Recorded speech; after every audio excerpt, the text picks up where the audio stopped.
Bismillahirrahmanirrahim. Alhamdulillah.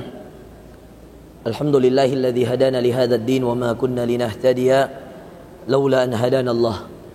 Alhamdulillahilladzi bi ni'matihi tatimmus shalihat.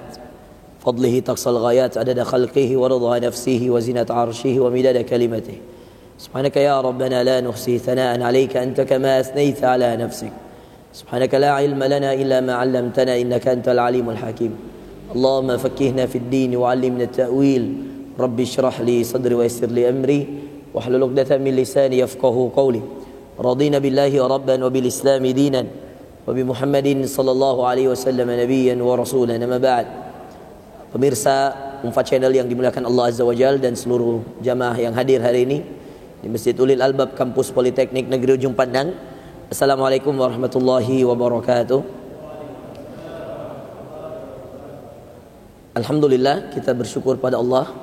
Hari ini kita diberikan kesehatan, kekuatan, nikmat taufik, hidayat, serta bimbingan dari Allah Azza wa Jalla sehingga hari ini kita bisa, pada kesempatan hari ini kita bisa bermajlis ilmu dalam suatu hal yang kemudian kita akan bahas, dan ini menjadi sumber kehidupan, menjadi sumber kebahagiaan dan sumber keselamatan. Inilah sumber dan cara yang terbaik yang kemudian dilakukan oleh hamba Allah untuk mendatangkan keridhaan Allah, yaitu dengan banyak berinteraksi terhadap Al-Quran, yaitu dengan dekat kepada Al-Quran, yaitu dengan bagaimana menjadi ahlul Quran.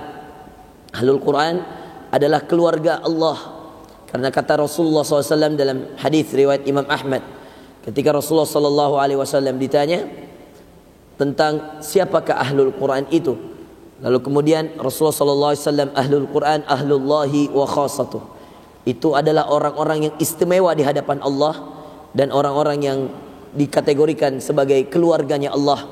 Kalau kita sudah menjadi keluarga Allah, kita menjadi orang yang diistimewakan Allah, maka semua kebahagiaan kita, keselamatan kita, rezeki kita, kesehatan kita, dan seluruh yang berkaitan dengan diri kita pasti akan diberikan penanggung-jawaban oleh Allah. Makanya dalam Al-Quran Allah Subhanahu wa taala mengatakan, "Wa may yattaqillah", siapa yang bertakwa pada Allah, yaj'al lahu makhraja, Allah jadikan baginya jalan keluar dimanapun mereka berada.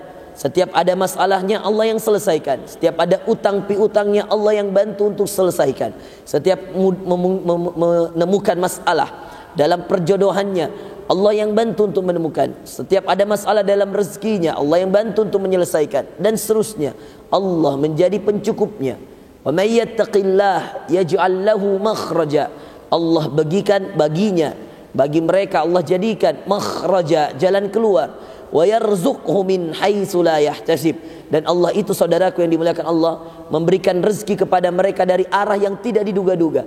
Itulah kalau kemudian ada Allah yang menjadi penanggung jawab kita, itulah kemudian ketika ada Allah yang menjadi pencukup kita, maka semua masalah akan ringan, semua kehidupan akan lancar dan dimudahkan Allah. Kebahagiaan kita dekat sekali dengan kedekatan kita kepada Allah. Siapa yang dekat dengan Allah, maka dekat dengannya kebahagiaannya. Siapa yang dekat dengan Allah, dekat dengannya keselamatannya. Dan itulah rumus kehidupan yang perlu kita ketahui.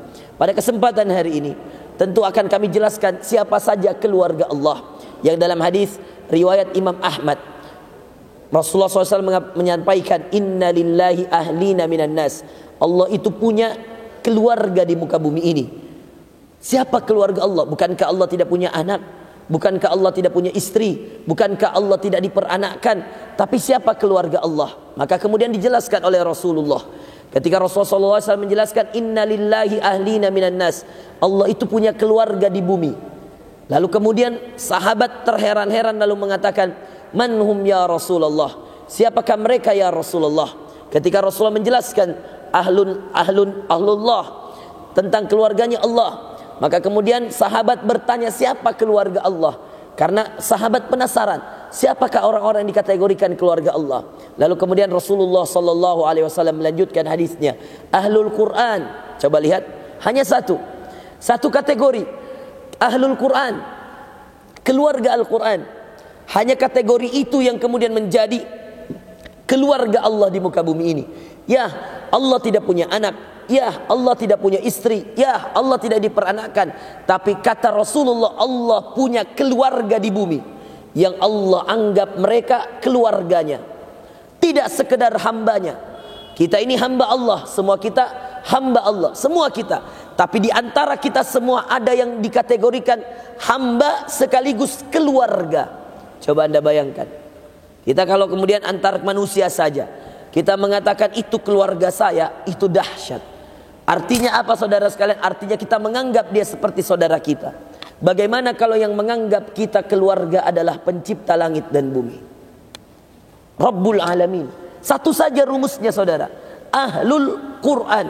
Jadi orang yang dekat dengan Al-Quran. Keluarga Allah itu Ahlul Quran. Makanya dalam hadis, Ahlul Quran Ahlullahi wa khassatuh. Orang yang dekat dengan Al-Quran, dialah keluarganya Allah. Wa khassatuh, ya, khassatuh adalah orang-orang istimewa pilihan Allah, orang-orang yang selalu dekat dengan Allah. Orang-orang istimewa itulah yang kemudian menjadi Ahlul Quran, Ahlullahi wa khassatuh.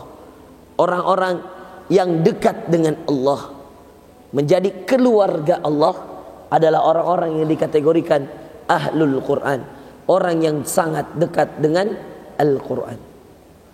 Saudara sekalian yang dimuliakan Allah Azza wa Jalla, sekarang pada kesempatan hari ini saya ingin mengajak kita semua untuk berlomba-lomba menjadi orang yang dekat dengan Allah. Karena yang namanya keluarga, dalam yang dimaksud dengan hadis ini bukanlah anak, istri, bukan. Yang dimaksud dengan keluarga di sini dalam hadis ini yang dikategorikan keluarga Allah adalah orang-orang yang dikategorikan dekat dengan Allah. Dan ternyata hanya satu rumusnya, kata Rasulullah, Ahlul Quran. Cukup kita menjadi Ahlul Quran, orang yang dekat dengan Al-Quran, maka dengan itu kita akan termasuk orang selain Ahlul Quran, orang yang dekat dengan Al-Quran, maka kita akan termasuk keluarganya Allah. Keluarganya Allah yang dimaksud sini adalah orang-orang yang dikategorikan dekat dengan Allah. Ada beberapa hal yang bisa membuat kita menjadi Ahlul Quran. Saya yakin banyak yang bertanya, gimana caranya Ustaz? Sebelum saya masuk pada gimana caranya Ustaz, saya ingin memberitahukan apa manfaatnya kawan. Kenapa kita harus jadi Ahlul Quran? Paling tidak ada 5 manfaat. Sebelum Anda mengatakan bagaimana caranya, maka mari ketahui apa manfaatnya. Karena kalau kita tahu manfaatnya, maka kita akan berusaha maksimal untuk mendapatkannya. Orang biasanya kalau dia tahu manfaat sesuatu, maka dia akan berusaha semaksimal mungkin untuk mewujudkan sesuatu. Orang kalau faham tentang manfaat sesuatu, dia akan bekerja keras untuk mewujudkan sesuatu. Adik-adik mahasiswa, ngapain kalian kuliah di Politeknik? Kenapa? Karena Anda tahu kalau Anda mau kerja, pasti yang diutamakan lulusan kampus. Nggak ada perusahaan terima orang yang nggak pernah kuliah, kecuali sedikit. Pasti prioritas mereka kalau ada lulusan S1 dengan ada lulusan SMA, yang mana yang diprioritaskan? S1. Kalau ada anak lulusan S2 dengan lulusan S1, mana yang diprioritaskan? S2. Saya waktu selesai S2, berapa kampus melamar saya? Kampus. Waktu saya habis S1, saya mau melamar, gak ada yang terima. Karena S1. Ini udah alumni Timur Tengah loh. Nggak ada, Ustadz mohon maaf, kalau jadi dosen standar kita minimal S2. Ya betul. Karena itulah yang kemudian menjadi prioritas. Sama, kalau Allah mau masukkan hambanya ke surga, mana dulu yang prioritas? Pasti yang dekat dengan Allah, yang dikenal Allah. Siapa? Para nabinya. Lalu siapa? Ahlul Quran. Makanya kalau Anda mau jadi Ahlul Quran, ngerti dulu Anda manfaatnya apa. Kenapa Anda mau jadi Ahlul Quran? Apa manfaatnya? Coba. Apa manfaat yang Anda bisa dapatkan dari ahlul Quran? Baik, kita rumuskan saudara sekalian. 5 manfaat menjadi ahlul Quran. Sebelum saya masuk pada 5 cara menjadi keluarga Allah dan menjadikan keluarga kita keluarga Al-Quran. Bukan hanya kita dan keluarga kita bisa wujudkan dengan 5 cara ini. Tapi wait, tunggu dulu. Kita harus menjelaskan 5 manfaatnya. 1, Anda catat baik-baik. Manfaat yang pertama, ketika Anda menjadi ahlul Quran, tulis nomor 1, Al-Quran akan datang pada hari kiamat sebagai pemberi syafaat. 1, Al-Quran akan datang pada hari kiamat sebagai pemberi syafaat. Quran akan berbicara. Makanya dalam hadis Rasulullah, dari mana kita tahu bahwa Quran akan memberi syafaat? Rasulullah mengatakan dalam hadis Muslim, Iqra'ul Quran, bacalah Al-Quran, fa innahu, sesungguhnya Al-Quran ya'ti, akan datang yaumal qiyamah, pada hari kiamat, syafi'an li ashabih, sebagai pemberi syafaat bagi orang yang rajin membacanya.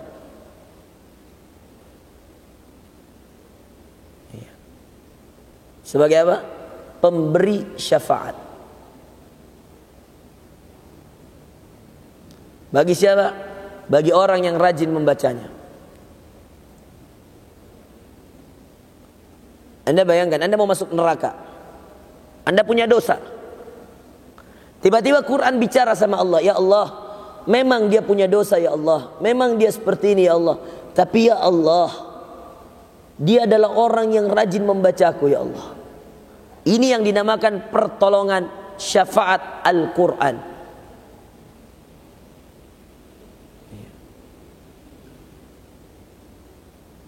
Syafaat Al-Quran adalah pemberi syafaat. Dan Anda tahu syafaat itu pertolongan. Al-Quran bisa memberi pertolongan sebagaimana Rasulullah memberi pertolongan. Al-Quran pertolongannya berbeda, Rasulullah pertolongannya berbeda. Yang kedua,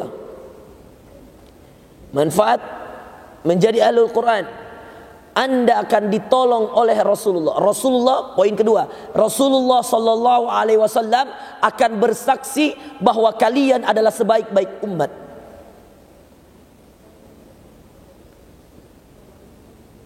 Ya, Anda mau dimasukkan neraka, ente punya dosa enggak?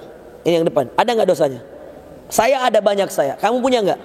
Antum punya enggak dosa? Kalau dosa kira-kira nanti harus di mana dibakarnya? Di neraka kan? Mau ditolong enggak dari neraka? Anda serius ini? Antum ada dosa enggak? Kalau ada yang enggak punya dosa, angkat tangan sekarang. Enggak ada, Pak. Dan ada enggak yang tahu bahwa dosanya sudah diampuni? Saya kemarin puasa Arafah, mestinya dosa saya diampuni 2 tahun, tapi saya nggak tahu dosa mana lagi yang saya sudah lakukan. Coba lihat, ayo serius. Mau nggak dosa itu tadi mestinya kita dibakar di neraka, ditolong Quran. Yang kedua yang nolong Rasulullah, selamat. Inilah yang dinamakan 2 syafaat yang besar di akhirat. Quran, Rasulullah. Quran itu sendiri perkataan siapa? Allah. Coba Anda bayangkan. Jadi kalau Anda merasa masih punya dosa, kalau Anda merasa masih banyak khilaf, minimal Anda punya target untuk menjadi ahlul Quran. Baik saudara sekalian, manfaat yang ketiga, kita buru.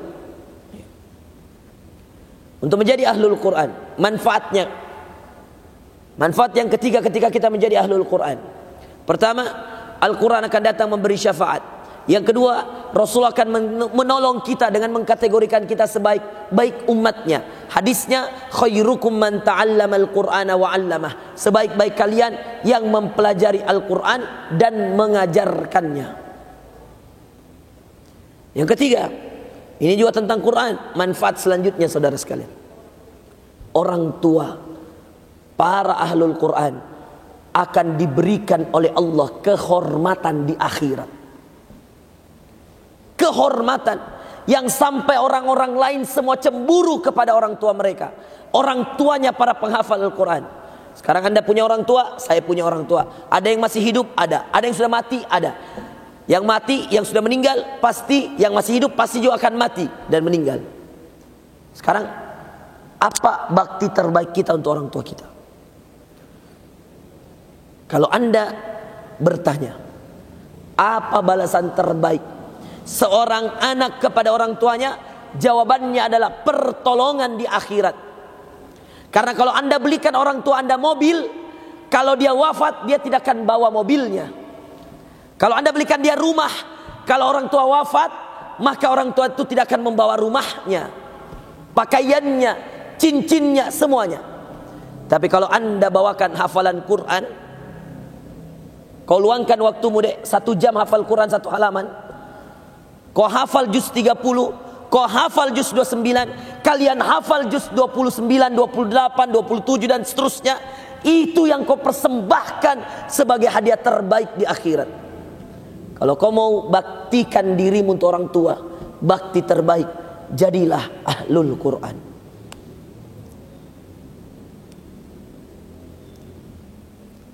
Kalau kau berikan orang tuamu motor, dia hanya akan tersenyum dan berterima kasih sejenak. Setelah itu motor bisa hilang, motor bisa rusak. Kalau dia meninggal, motor nggak ada yang pakai. Tapi kalau kau luangkan waktu 1 jam, sayangnya kita tidak pernah merasa bahwa inilah hadiah terbaik. Kita pontang-panting cari rezeki untuk orang tua dengan alasan orang tua, tapi kita tidak pernah pontang-panting untuk menghafal Quran. Padahal yang mana lebih menolong, Quranmu atau rezekimu? Kalau rezekimu, bukankah orang tuamu juga punya rezeki? Tapi kalau Quranmu, itu sudah pasti penolong orang tuamu. Hadisnya, ini semua yang saya sampaikan ada hadisnya ya. Maka bukan jadi dari saya. Yang tadi Al-Quran pada hari kiamat pemberi syafaat, hadis Muslim. Iqra'ul Qur'ana fa innahu ya'ti yaumal qiyamah syafi'an li ashabi. Lalu khairukum man ta'allama al-Qur'an. Rasulullah akan bersaksi bahwa mereka adalah sebaik-baik umat. Sebaik-baik kalian dalam hadis Bukhari adalah orang yang membaca Al-Quran, mempelajarinya dan mengajarkannya. Yang ketiga ada hadisnya, hadis riwayat Imam Ahmad, diriwayatkan juga dari sunan-sunan yang lain. At-Tirmidzi juga ada, di mana diriwayatkan bahwa siapapun penghafal Al-Quran, ulbisa walidayhi tajul waqar, diberikan kepada kedua orang tuanya mahkota yang sangat indah, dau'uhu, cahayanya, ahsan min dau'is syams, lebih baik daripada cahaya matahari. Sampai bertanya orang tuanya pada Allah, ya Allah, min aina hadha, dari mana ini ya Allah? Kata Allah, min waladikal ladzi hafadzal Qur'an, dari anakmu yang menghafal Al-Quran. Berapa juz hafalan? Tak semua. Tanya dulu baik-baik, berapa juz kita hafal Pak? Kita sayang di orang tua takkah semua? Malas kita mengaji. Kalau malas mengaji, Anda susah bakti sama orang tua. Karena percaya sama saya, lebih baik kamu sibukkan dirimu menghafal Quran, lalu dimuliakan orang tuamu dengan Al-Quran, daripada kamu mengatakan saya sibuk cari nafkah, lalu kau tinggalkan Al-Quran, lalu kau bilang alasan cari nafkahmu adalah orang tua. Maka saya katakan lebih baik kau berhenti cari nafkah, kau mengaji, kau menghafal Quran. Karena itu sudah jelas orang tuamu dimuliakan dengan mahkota yang indah, dan tidak mungkin mahkota itu dipakai di neraka, pasti di surga. Jadi sama bahasa kasarnya, kalau Anda hafal Quran, Anda masukkan orang tua ke surga. Karena tidak mungkin mahkota dikasihkan dia, baru dia di neraka. Paham? Paham gak?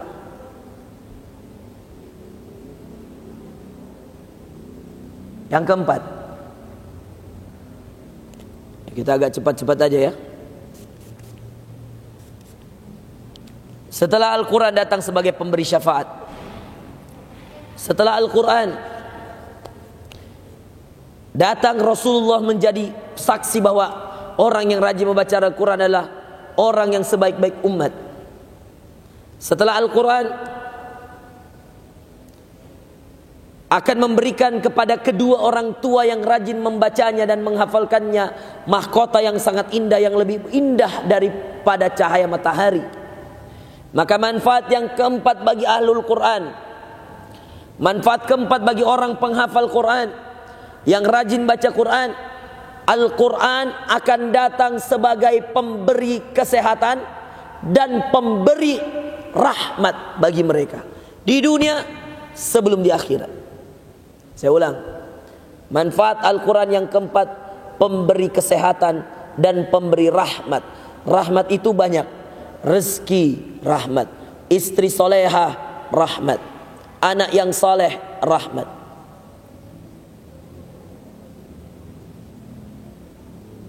Saya ketemu Muzammil di Jakarta, Muzammil Hasbullah, qari yang terkenal, anak muda, followernya jutaan. Saya bersampingan duduk di Jakarta di acaranya Syekh Mish'ari Rashid di JCC, Jakarta Convention Center. Saya duduk sampingnya. Kita dikasih duduk di atas panggung, saudara sekalian. Yang lain puluhan ribu orang di bawah. Yang boleh duduk di atas hanya penghafal Quran. Karena yang datang qari penghafal Quran, Syekh Mish'ari Rashid.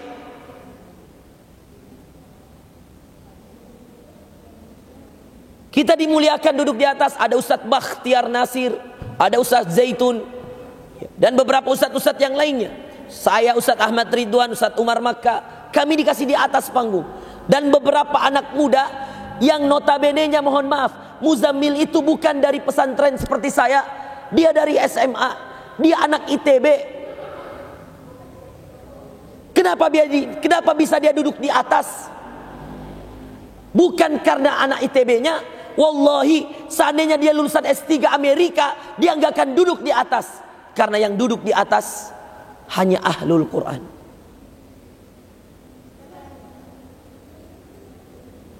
Waktu dia menikah, se-Indonesia viral. Muzammil menikah, seorang arsitek, alumni ITB, S2. Dia tidak terkenal karena arsiteknya, saudara. Coba Anda cari arsitek alumni ITB, banyak. Dia terkenal karena apa? Quran. Dia menikah, semua TV liput, semua media sosmed liput, berita-berita entertainment liput.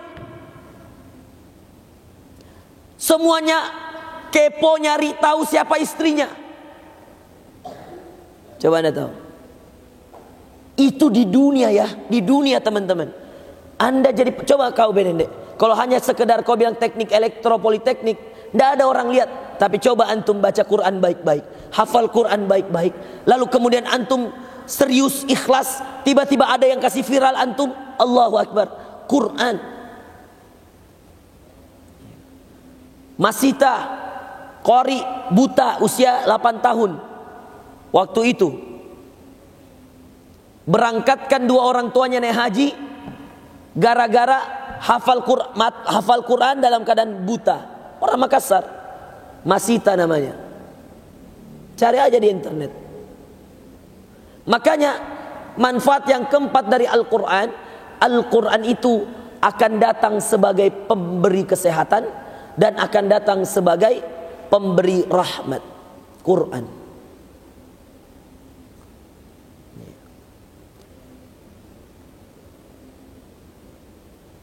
Selanjutnya saudara sekalian, kalau kesehatan tadi juga perlu kita kasih tahu bahwa subhanallah, coba terapi diri kita kalau kita kena COVID dengan banyak membaca Al-Quran. Saya pernah isolasi mandiri 14 hari. Ketika kena COVID, saya tidak mau 1 hari pun lewat tanpa Al-Quran. Dahsyat. Yang sakit, kalau ada orang yang sakit COVID atau apapun, coba kembalikan pada Al-Quran. Allah yang mengatakan wa nunazzilu minal Qur'ani ma huwa syifa. Syifa itu kesehatan. Jadi kalau kalian kemudian dekat dengan Al-Quran, akan dekat dengan kesehatan. Ada seorang tua yang matanya itu minus 16 kanan kiri. Ada yang minus di sini. Siapa yang pakai kacamata sini? Tanya bagaimana itu minus 16? Tidak ada di sini minus 16. Minus 2 ada, minus 3. Ya. Minus setengah saja tidak enak dirasa. Minus 1 saja Anda orang tua minus 16 kanan kiri. Baik. Tapi karena Al-Quran, dia baca, minus dari kecil. Berkat Al-Quran, dia jadi insinyur teknik listrik. Dia tidak diterima di elektro karena matanya, tidak diterima di kimia karena matanya. Tapi dia orang cerdas, yang satu-satunya bisa dimanfaatkan telinganya sama akal fikirannya. Maka ketika dia rajin baca Quran, saudara sekalian, dia lulus di teknik listrik Unhas. Ini kejadian tahun 80-an. Orangnya ada sama saya sekarang. Dosen di Unhas, dosennya Pak Dani Pamanto, dosennya ayah saya. Dia ngajar listrik di Unhas, dia minus 16 kanan kiri dari lahir. Yang kata orang tuanya, ini kata bapaknya, ini cerita langsung orangnya ke saya. Waktu dia lahir, dia kecil, orang tuanya bilang, kamu di rumah aja nak, karena kalau kamu sekolah nanti kamu dizolimi sama teman-temanmu. Karena minus 16. Melihat itu, Anda bisa bayangkan apa dia lihat. Tapi kok bisa selesai dari Unhas, lulusan terbaik teknik, satu teknik dia lulusan terbaik. Dan jurusannya teknik kelistrikan. Anda tahu dia sekarang jadi orang kaya raya, saudara sekalian. Salah satu donatur di sekolah saya. Dia punya perusahaan yang selalu menang tender di PLN. Kaya raya. Rumahnya banyak, asetnya banyak. Sekarang mendekati usia-usia tuanya, dia kemudian diberikan oleh Allah kesadaran, keikhlasan untuk rajin membaca Al-Quran dan mengurusi tahfiz Quran. Anda tahu apa yang terjadi sekarang? Di usianya yang 70 tahun, dia bisa baca Quran tanpa kacamata. Aneh toh, dari kecil minus, untuk melihat sesuatu saja begini. Kalau dia baca WA itu begini. Tapi kalau baca Quran, dia bisa begini. Kalau mau saya bawa kasih ketemu, saya kasih ketemu sekarang orangnya. Aneh kan? Aneh. Karena Quran itu mukjizat. Quran itu mukjizat. Maka ketika dia bilang, Ustadz, saya bisa baca Quran begini sekarang, saya tidak heran. Saya bilang, memang Quran mukjizat. Tapi kalau dia baca WA, dia begini. Begini baca WA. Demi Allah, itu jamaah saya tahu itu orangnya. Saya tidak usah sebut namanya. Ini anak dua ini, kita bolak-balik ke rumahnya. Bahkan rumahnya sekarang diwakafkan untuk jadi sekolah. Inilah sekolah yang saya bikin sekarang, sekolah tahfizul Quran. Lantai, 5 lantai, yang desain Pak Dani Pamanto. Waktu itu dia masih arsitek, sekarang jadi wali kota. Rumah ini yang desain Pak Dani Pamanto. Anda kalau di atas ini cari butik El Fakhr, butik saya, itulah rumahnya. Baca Quran seperti ini, baca WA seperti ini. Gak heran, Quran mukjizat. Semua yang dilakukan Quran pasti di luar akal fikiran manusia. Orang buta, Ustaz, kok bisa hafal Quran? Quran mukjizat. Anak kecil masih 5 tahun nggak bisa baca, nggak bisa nulis, bisa hafal Quran. Quran mukjizat. Maka Quran mendatangkan rahmat dan kesehatan. Bayangkan, justru semakin tua kan mata semakin rabun Pak. Tapi justru dia bisa baca Quran di usia 70 tahun tanpa kacamata dan jarak seperti ini. Meskipun matanya sudah habis dioperasi. Aneh kan? Tapi itulah Al-Quran. Saya belum ceritakan seorang nenek di Saudi buta 84 tahun hafal Quran. Wah, itu kalau saya ceritakan panjang lagi cerita. Intinya percaya saja, Quran itu membawa kesehatan. Next, yang terakhir, Al-Quran selain yang keempat mendatangkan kesehatan dan rahmat, Al-Quran itu menjaga seseorang dari bencana dan musibah. Jadi usahakan teman-teman, habis sholat subuh itu ngaji dulu, baca Quran.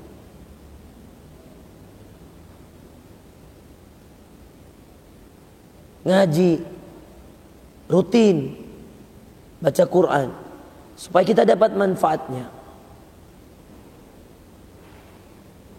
Karena musibah dan bencana yang akan mendatangi kita itu bisa terhalangi dengan keberkahan Al-Quran.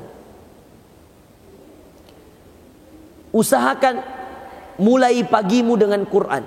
Percaya sama saya, mulai pagimu dengan, kalau tadi poin keempat kita dapat kesehatan, rahmat. Rahmat itu rezeki, jodoh, anak soleh, istri solehah. Itu Quran. Kalian belum merasakan karena kalian belum amalkan. Saya dek, bapak, 22 negara saya pergi gratis, yang bayarkan orang. Apa saya bawa? Quran. Demi Allah, saya bisa haji. Bapak saya saja dosen belum haji. Coba tanya direktur belum pi haji. Iya. Saya masih tamat S1 sudah haji. Siapa yang kasih haji saya? Allah. Apa saya bawa? Quran, bukan PNS saya. Paham? Anda mungkin mengatakan, Ustadz, aja orang hafal Quran. Apakah saya sudah rasakan, maka saya bagi tipsnya. Mau bahagia, saya menikah 22 tahun dapat jodoh anak Ustadz hafizul Quran. Saya nggak pernah pasang brosur, saya cari akhwat tolong bantu saya, nggak ada. Uang nggak ada, tapi apa yang saya punya? Quran. Ayah saya masih S3 di Malaysia waktu itu. Nggak ada. Apa yang saya bawa? Quran. Kalau Anda bawa Quran, Anda ditemani Allah. Karena Allah yang punya perkataan. Makanya anak-anak Gaza nggak ada yang takut dengan Israel. Gaza itu kota kecil, saudara. Itu Israel dengan Amerika bersekutu dengan Argentina, bersekutu Brazil, bersekutu dengan Yunani. Semua orang Yahudi bergabung untuk menaklukkan Gaza. Nggak bisa. Karena anak-anak Gaza, apa dia bilang anak Gaza? Kalian bisa bakar gedung-gedung kami, kalian bisa bakar perpustakaan kami, kalian bisa bakar sekolah-sekolah kami, tapi kalian tidak bisa bakar Al-Quran yang sudah kami hafal di dalam dada kami. Karena Quran di anak Gaza bukan lembaran-lembaran kayak itu, bukan. Quran itu sudah dia hafal dari kecil. Makanya ibu-ibu Gaza, para orang tua di Gaza, itu lebih baik anaknya tidak sekolah daripada anaknya tidak bisa baca Quran. Ini kalau anak saya tes semua juz 30-nya, paling Al-Ikhlas, Al-Falaq, An-Nas dia hafal. Itu lagi masih salah-salah bacanya. Belajar ki mengaji semua. Mau dosen mau apa, belajar ki mengaji. Kalau sudah ki bisa mengaji, menghafal ki. Kalau sudah ki menghafal, ajarkan ki. Karena kalau Quran Anda bawa, dunia di tanganmu, akhirat di hatimu. Kalau Quran Anda bawa, dunia di tangan saudara sekalian. Siapa pernah menyangka? Saya pernah ke Italia, saya pernah ke Perancis, saya pernah ke Belanda, saya pernah lihat itu Eiffel langsung saudara. Gratis.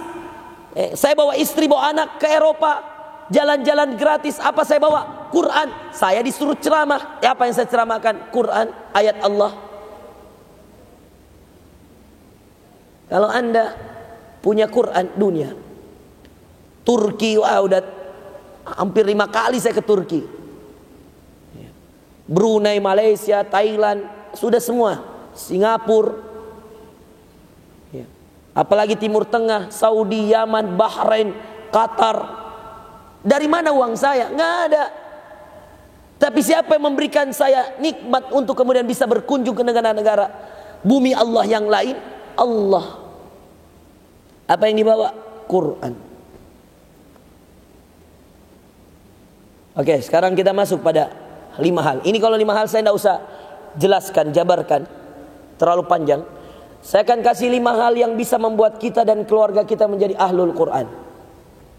Cara menjadi penghafal Al-Quran, cara menjadi ahlul Quran, agar kita menjadi keluarganya Allah, agar kita menjadi orang-orang dekatnya Allah. 1, tadi sudah 5 ya, saya sebutkan tadi manfaatnya. Sekarang 1, Quran itu, Al-Quran dekat dengan orang-orang yang rajin salat malam. Maka kalau mau menjadi penghafal Al-Quran dan orang-orang yang ahlul Quran, rajinlah salat tahajud. Makanya Rasulullah mengatakan ketika dia bangun tahajud, bangunkanlah keluargamu, istrimu, anak-anakmu, untuk menghidupkan malam, salat tahajud.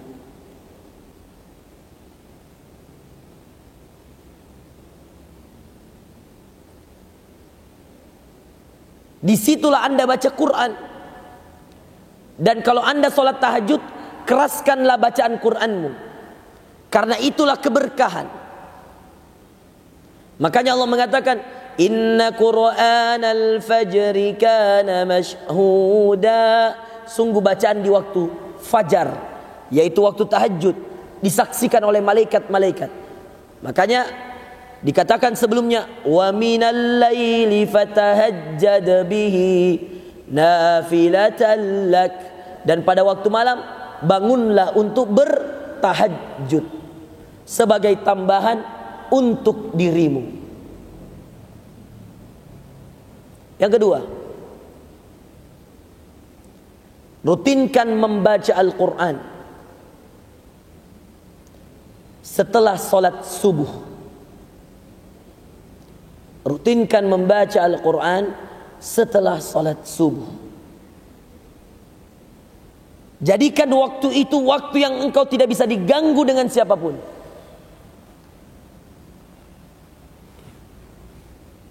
Makanya secara jujur saya bilang, saya paling malas kalau diundang ceramah subuh, karena dia ganggu jadwal rutinku. Serius. Kalau bukan Ramadan, saya paling malas terima jadwal subuh. Bukan karena saya malas bangun, bukan. Karena saya juga punya program untuk diri saya. Kita zuhur, asar, maghrib, isya, duha, ceramah di orang lain. Kapan kita punya waktu dengan Quran? Waktu saya dengan Quran ya solat malam, ya tahajud. Waktu saya dengan Quran ya solat subuh.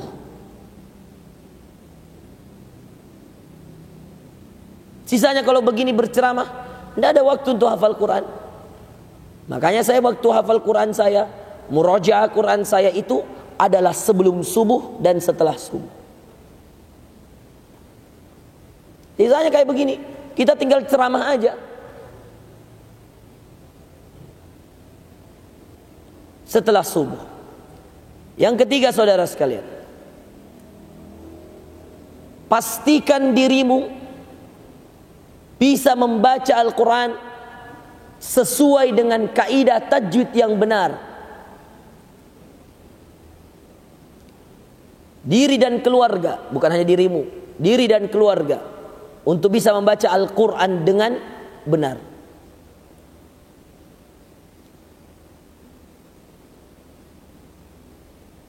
Kalau di rumah masih ada orang yang gak bisa baca Quran, maka dosa orang yang tidak bisa baca Quran itu untuk orang yang bisa baca Quran di dalam rumah itu. Kalau misal saya bisa baca Quran, anak saya tidak baca Quran, tidak bisa mengaji, maka saya berdosa. Nah, anak saya sudah hafal An-Naba, driver saya biar surah yang lebih pendek belum dihafal. Anak saya usia 4 tahun setengah sudah hafal An-Naba 40 ayat, driver saya belum hafal.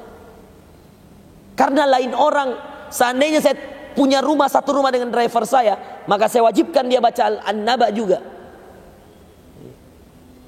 Minimal hafalkan. Karena dosa orang yang tidak bisa baca Quran di dalam satu rumah, maka itu ditanggung oleh orang yang bisa baca Quran di rumah itu. Makanya driver saya suruh ngaji sama adik ipar saya. Ngaji. Supaya kalau kamu bisa ngaji, kamu bisa ajar orang di rumahmu. Maka Bapak Ibu sekalian, kalau ada di antara Bapak dan Ibu merasa belum bisa mengaji, maka mari Bapak Ibu sekalian, belajarlah mengaji sesuai dengan kaidah tajwid yang benar. Yang keempat Bapak Ibu sekalian, sebelum terakhir, untuk menjadi ahlul Quran, diri kita dan keluarga kita, kita harus rajin untuk mentadabburi Al-Quran.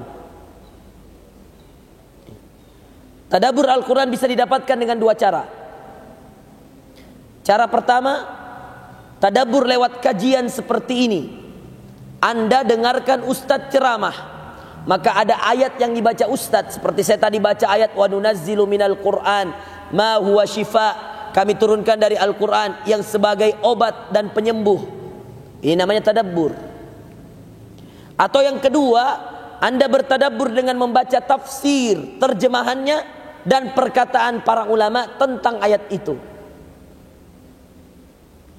Makanya kalau mau nikmat baca Quran kalau kita sudah mengaji 2 halaman, baca-baca lagi artinya sedikit. Pasti nyaman itu. Kalau mau Anda betah baca Quran, Anda baca artinya, baca artinya. Memang lebih lama, tapi lebih tahan lama. Saya ulang, memang lebih lama Ustadz, tapi lebih tahan lama. Kenapa saya katakan tahan lama? Anda bisa saja 2 jam Anda tidak rasa bilang sudah 2 jam. Kenapa? Karena Anda baca Quran, baca arti, baca Quran, baca arti, baca Quran, baca arti. Tidak terasa itu kisah. Apalagi dalam Quran banyak sekali cerita-cerita. Itu kayak penasaran Ki. Apalagi surah Yusuf, dari awal surah sampai akhir surah cerita Nabi Yusuf. Kalau Anda putus di tengah, Anda pasti penasaran, apalagi ceritanya di? Paham gak maksud saya? Memang lebih lama, tapi lebih tahan lama. Makanya kenapa banyak orang baru 1 halaman dia baca, bosan nih. Kenapa? Dia tidak tadabburi. Makanya kalau mau menjadikan diri kita dan keluarga menjadi ahlul Quran, baca dan tadabburi. Yang terakhir dan menutup ceramah kita pada sore hari ini yang berbahagia insyaallah. Cara yang kelima untuk menjadi ahlul Quran adalah menghafalkannya dan mengamalkannya. Hafalkan, amalkan. Hafalkan, amalkan. Suatu ketika Umar bin Khattab berpindah dari menghafal Al-Baqarah 286 ayat setelah 10 tahun. Ada sahabat yang protes, "Ya Amirul Mukminin, kenapa lama sekali kau hafalkan ini surah Al-Baqarah?" Kata Umar bin Khattab, "Wahai saudaraku, karena tidak ada ayat yang saya ingin hafalkan kecuali saya harus amalkan dulu, baru saya pindah ke ayat yang lain untuk dihafalkan." Makanya 10 tahun baru selesai surah Al-Baqarah yang 2 juz setengah. Al-Baqarah itu 2 juz setengah.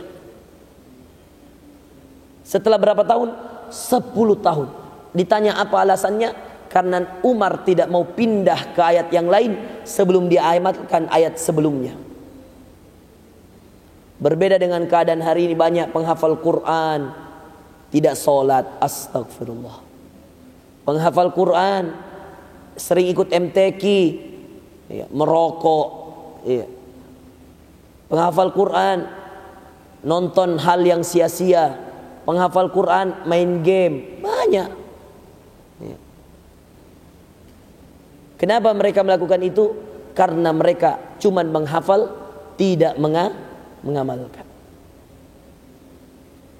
Saya kira itu ya teman-teman. Ini materi serius banget, ya. Karena kalau memang kita mau hidup dengan Al-Quran, maka kita akan hidup dengan kebahagiaan. Orang yang dekat dengan Al-Quran, dekat dengan Allah. Orang yang jauh dari Al-Quran, pasti jauh dari Allah.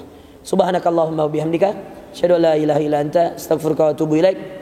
Jangan lupa kita di akhir hari Jumat perbanyak berdoa kepada Allah, minta yang terbaik. Ini waktu mustajab. Semoga Allah Subhanahu wa taala mengampuni dosa-dosa kita.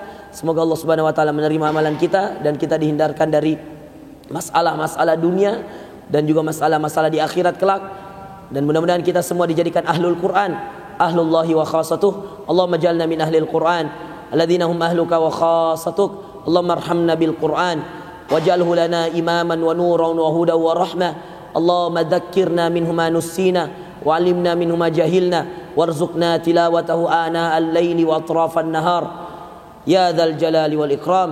Rabbana zalamna anfusana wa illam taghfir lana wa tarhamna lanakunanna minal khasirin. Subhana rabbika rabbil izzati amma yasifun wa salamun alal mursalin walhamdulillahi rabbil alamin. Wassalamu alaikum warahmatullahi wabarakatuh.